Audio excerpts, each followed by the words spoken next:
The phone rang at 2 a.m. Not a mistake. Not a prank. Her voice was trembling, raw, cracking under fear too heavy for a child to carry. My tummy hurt so bad. Daddy did something terrible. It's blood everywhere. Please, hurry. Then silence.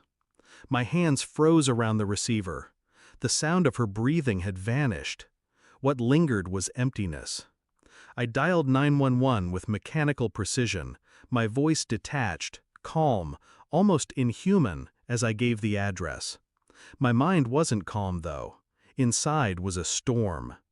When I reached their house, the front door was locked. I didn't wait for keys, explanations, or mercy. My shoulder hit the wood. It splintered. The smell hit first, metallic, heavy, blood. And what I saw in that living room would alter the way I looked at my neighbors forever. They were the perfect family, or so I thought. Cookouts, holidays, a man who laughed too loudly, a woman who smiled too brightly, and a little girl who clung to her father's hand with the devotion of the innocent. But innocence lies, or rather, it hides. That night, I found the girl curled on the kitchen floor, pale, shaking, clothes stained red. Her eyes locked onto mine, pleading, hollow. "Don't let him near me." Her words were a dagger. In the next room, he sat slumped in a chair, her father, his hands streaked with blood. Not frantic, not apologetic, just waiting. His eyes lifted to mine, empty, cold, as if daring me to step closer. My pulse thundered, my instinct screamed for violence. But my training, my discipline, whispered something else.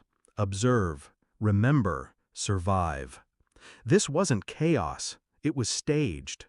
And in that moment, a truth gnawed at the edge of my mind. This had been happening long before the call. The police arrived minutes later. They took him, silent, cuffed, unresisting. But silence hides rot. I started digging. Hospital records. She had accidents every few months, broken wrist, bruises, stomach issues dismissed as delicate health. No one asked further. No one wanted to. His job gave him power, influence, the kind that bends questions into silence. Her mother? Absent. Vacant smile. Medication bottles lined on shelves. She moved through life like a ghost, too numbed to protect anyone. I watched the footage from my own security camera. That night, before the call, he'd stepped outside, pacing, talking on the phone. Words carried by the wind, faint but clear. No one will believe her. She's just a kid. My stomach turned cold. I realized then I wasn't dealing with rage or loss of control. I was staring into the pit of something calculated. When the investigation report landed, it confirmed what my instincts had already whispered. Years. It had been years, not a single outburst, but a pattern. A cycle of manipulation, cruelty, and control hidden behind perfect lawns and weekend barbecues. And he had kept records, receipts, photos, messages, as if documenting his own sins gave him power. I sat in the courthouse when they laid it all bare. His mask cracked for the first time, but not in shame, only in fury that his walls had been breached. He searched the room for me. Our eyes locked. I didn't blink, didn't flinch, just let the weight of silence crush him. Because in silence, he saw it, I knew. And I would never let him bury it again. On sentencing day, the courtroom was packed. He still carried that faint arrogance, the belief that money or power could twist reality back in his favor.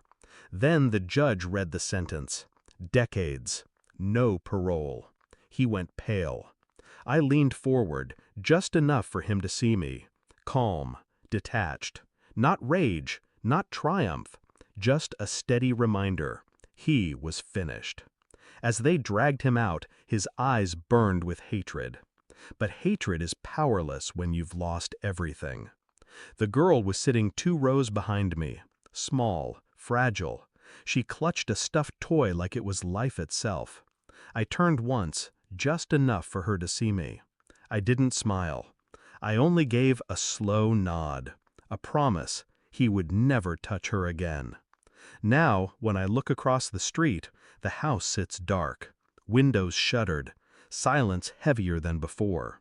I don't wave at neighbors anymore. I don't trade pleasantries, because I know how much can hide behind laughter and painted fences. The girl is safe, placed far from here. She'll grow, hopefully free of shadows, but shadows leave scars. As for him, he rots in a cage of his own making. And me, I carry the call. The voice of a 6-year-old at 2 a.m. That sound never leaves you. It sharpens you, hardens you. Because evil doesn't shout, it whispers. And when it whispers again, I'll be listening. Thanks for watching. Don't forget to like, share, and comment. Subscribe now to Cheating Stories Insight World for more amazing stories.